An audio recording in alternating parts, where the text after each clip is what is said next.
Գիտեք, իմ համոզմամբ այս օրերին Հայաստանում ընթացող գործընթացները խորը աղերսներ ունեն ընդհանրապես նաև Սահմանադրական դատարանի հետ,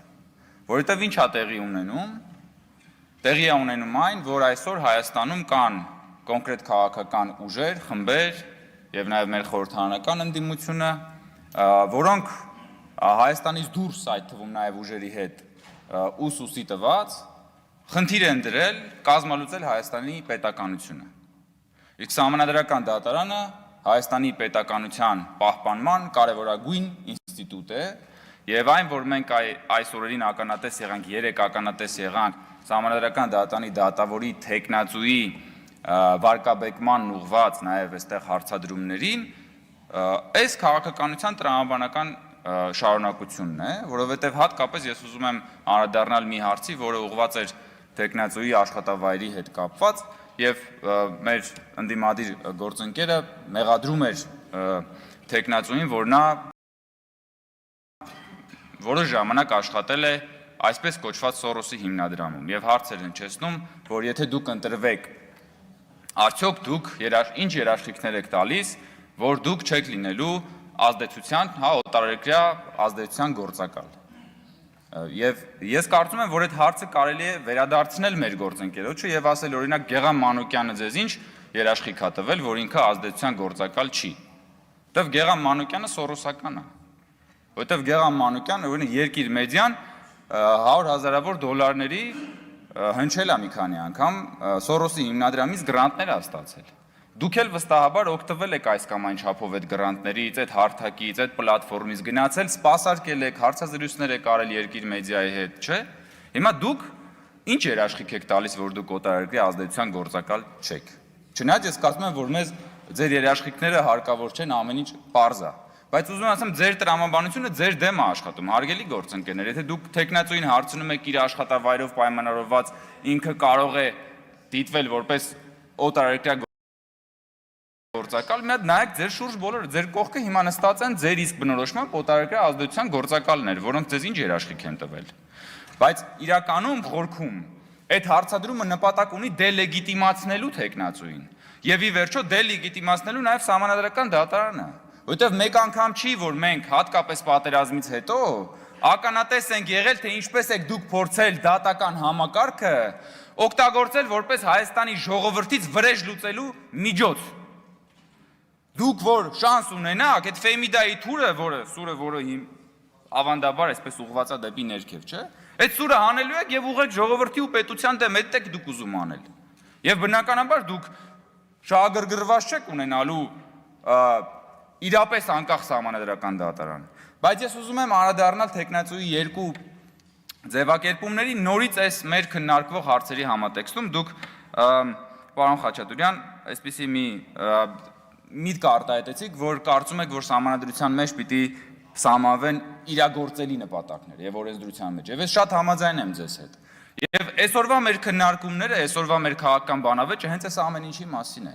Իրագործելի նպատակների եւ անիրագործելի երազանքների արանքում մնացած քաղաքական բանավեճի երկփեղկվածության մեջ ենք մենք այսօր։ Այդ որը ասվում է, որի մասին վարչապետը առաջ քաշեց իրական Հայաստան եւ պատմական Հայաստան, հենց դրա մասին է, իրագործելի նպատակների եւ անիրագործելի երազանքների մասին բանավեճ այսօր տեղի ունենում մեր երկրում եւ սահմանազատումը հենց դրա մասին է։ Եվ այն, որ պարոն Խաչատրյանը եկել է այստեղից մեզ ասում է, ինչ լեգիտիմություն, պետքա չունենալ լեգիտիմության մասին պիտի չմտածել։ Պիտի քաղաքականապես լինել հայդուկ, միշտ լինել քաղաքականապես հայդուկ, մտածողությամբ լեռներում, քաղաքակիրթ աշխարհի միջազգային հարաբերություններից կտրված։ Տենց պետք է լինել։ Ու մտածել, որ աշխարհը մեզ չի տենում, որ մենք մենակ ենք, այս փոքրիկ իշխանի մոլորակն է։ Այն թակավոր կար, չէ, որ ինքը հրաման էր տալի, որ ինքը այդ հրամաններին ասում էր ոնց ենթարկվեն, սա է ձեր պատկերացումները։ Դուք քաղաքական հայդուկներ եք, հարգելի գործընկերներ, որոնք ժամանակին հայդուկներ իրենք ֆունկցիաներ են իրականացրել, այո, եւ լավ գործ են արել, բայց չի կարելի 21-րդ այս լուսավորյալ դարաշրջանում լինել քաղաքական հայդուկ եւ պարտադրել, որ պետությունն էլ այդ հայդուկության, քաղաքական հայդուկության բանի մեջ մնա, կառափնարանի մեջ մնա։ Երկրորդը, որը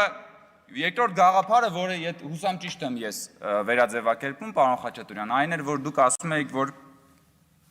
որ ընտրությունը պետք է լինի այնպիսին, որ այն ըստ էության չբացառի հետագա ընտրության իրավունքը, հա, երբ որ դու ինչ-որ ընտրություն ես, սա ֆունդամենտալ գաղափար է։ Եվ սա հենց ժողովրդավարության մասին է, որ քո այսօրվա ընտրությունը չպետք է բացառի քո վաղվա ընտրության հնարավորությունը։ Եվ սա ժողովրդավարության կանոնն է, հա, դու եւ ինչա տեղի ունեցել 2018 թվականից հետո Հայաստանում, որ ժողովուրդը արձանագրել է իր ընտրության իրավունքի անխախտելիությունը, որ արձանագրել է, որ ժողովրդավարության մեջ ինքը կարող է անել ընտրություն, հետո ինքը կարող է որոշել, որ ինքը իր ընտրությունը սխալ է արել եւ ինքը նոր ընտրություն կարող է անել։ Եվ իր ընտրությունը չի բացառում իր հաջորդ ընտրությունը, որը կարող է տարբերվել իր այսօրվա ընտրությունից։ Եվ սա գենետիկ ձեր քաղաքական կոդին հակասում է, հարգելի գործընկերներ, որովհետև ձեր պարագայում ընտրությունը ձեզ բացառում է հաջորդ ցանկացած ընտրություն, որը ձեզանից տարբերվող է, որովհետև դուք, ինչպես կասեր պարոն Խաչատրյանը գնաց, զբաղվել եք քաղաքական ջեպկիրությամբ, երեք ինքն էր դրա մասին խոսում, բայց դուք այդ ջեպկիրության դեպքում գրպանել եք ոչ թե մանր մունր բաներ, դուք գրպանել եք որպես քաղաքական ջեպկիրներ մի ամբողջ պետություն, պետական հարստություն, հետո այդ ջեպկիրը ձեր գրպաներից հանել եք գույք պարկի դիմացով տվել եք այստեղ այնտեղ, գրպանել եք ժողովրդի իշխանությունը, հիմա այսօր փորձում եք վերադառնալ տարբեր կերպարանքներով, շատ տարբեր կերպարանքներով։ Խոսել ենք երեք, ես խոսեցի երեք բանի մասին, որ դուք ծավալել եք այսօր Հայաստանում քաղաքական հեթանոսության շարժումը։ Եվ այո, ես դրա մասին դեռ առիթներ կլինի խոսելու, բայց նորից եմ ասում, Հայաստանում քաղաքական հեթանոսությունը հեռանկար չունի, որովհետև Հայաստանում հաստատվել է նոր կարգ, Հայաստանում հաստատվել է նոր քաղաքական հավատամք,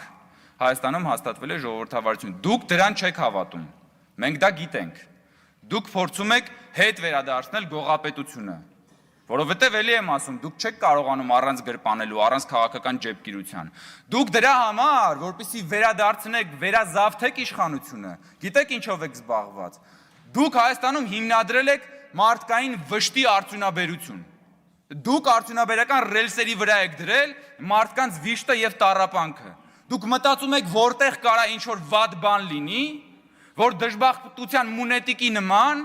գնաք այս տաղավարից այն տաղավարը, այս հրապարակից այն հրապարակը, այս փողոցից այն փողոցը, այս ամբիոնից այն ամբիոնը եւ ասել բայղրուշությամբ, քաղաքական բայղրուշությամբ ասել, որ ամեն ինչ վատա լինելու, պետություն չկա, պետությունը կործանվում է, այ եթե մենք գանք, մենք այս կանենք, մենք այն կանենք։ Եվ էլի եմ ասում, դուք դա անում եք տարբեր կերպարանքներով։ Եվ քանի որ ժանրի կանոնը թելադրում է, որ մենք ըստ էության քաղաքական մեր այսօրվա կյանքը այսպես բանով համադրված է նաև կրոնական եւ հոգեվոր բաներով, շարունակելով այս ժանրի կանոնը, էլի։ Եվ դուք նորից եմ ասում, տարբեր կերպարանքներով եք գալիս։ Ինչպես կտակարանում կա այդ սատանայի կերպարանափոխությունները եւ սատանայի փորձությունները Քրիստոսին, հիշում եք, որ նոր կտակարանում Քրիստոսին սատանան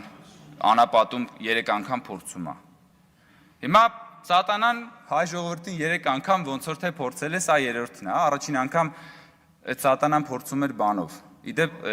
տարբեր կերպարանափոխություններով, իդեպ ռեբրենդինգներն էլ PR-շիկները օգնում են։ Առաջին անգամ բանով էր, սպիտակ վերնաշապիկներով, sense թևերը քշտած, բան ժամանակակից գալիս էին ուրեմն, որ կան թևերը քշտեն ու երկիրը փրկեն։ Այդտեղ PR-շիկները լավ փող աշխատեցին, իհարկե PR-շիկները տաղանդ չունեին,